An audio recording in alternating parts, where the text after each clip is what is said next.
Hi, I'm David Dodge for Green Energy Futures. This week we head off to the Sauk First Nation on Vancouver Island. It's an inspiring story of how one small community decided to get off fossil fuels with solar and one heck of a lot of energy conservation. With about 250 people, the Sauk are located about 45 minutes southwest of Victoria. A community energy self-sufficiency plan led them to build the largest solar photovoltaic project in British Columbia. And perhaps more importantly, they cut their energy use by almost 75%. I think it came out of the community thinking about how do we proceed further in the next 100 years. Thinking about our children not born yet. Thinking about what kind of community do we want to leave, what kind of legacy we can leave. And I think what we're trying to achieve is something that is not just for us, it's for all those future generations. And I think that's the key. 100 years ahead is what we always strive to look ahead for. The comprehensive plan calls for food, energy, and economic self-sufficiency and a renaissance of culture and language. Well, our vision is getting back to where our people were dependent on the elements that the Creator gave us, and that is the wind, the sun, the tides. We were being able to use those energies in the past with a light footprint.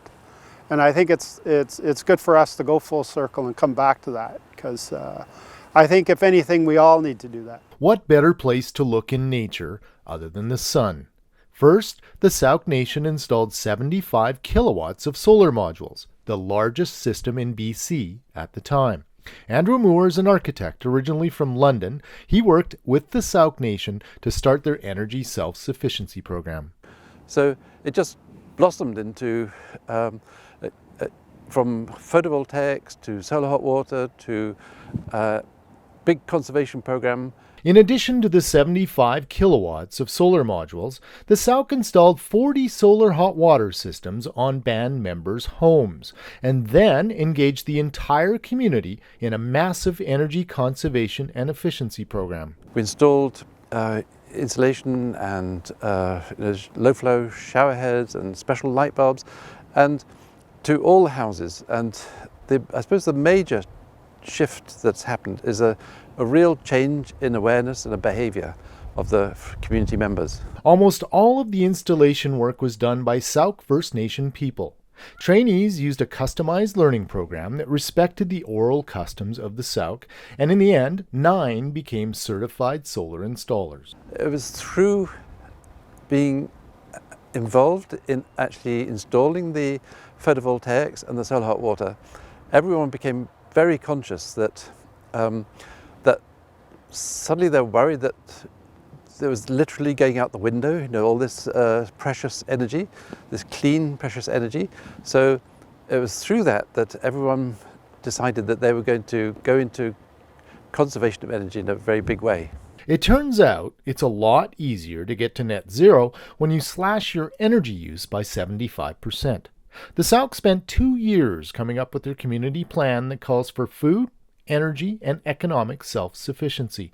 They even had mums and tots input sessions. At first blush, their idea of energy self-sufficiency might have seemed pretty idealistic, but now, a few years later, the community buildings have achieved net zero, and the surrounding municipality was so impressed that they've partnered with the Sauk and others to do 1,000 net zero homes in the surrounding municipality. Inspiration or imitation? Both are okay with cheap planists. We have a beautiful country here, and we should be looking ahead to make sure our resources are always going to be there for future generations, but at the same time we should be preparing for it. And this is just one small way of preparing for it, but every day is one day, but the thing is those days that come up to a day where we're not going to be dependent on fossil fuels anymore because they're not going to be here. To learn more about the Sauk First Nations energy plan and how they inspired the city of Colwood and other partners to start a 1,000-home net zero program, head on down to greenenergyfutures.ca. We've also got photos, a blog, and podcasts to boot.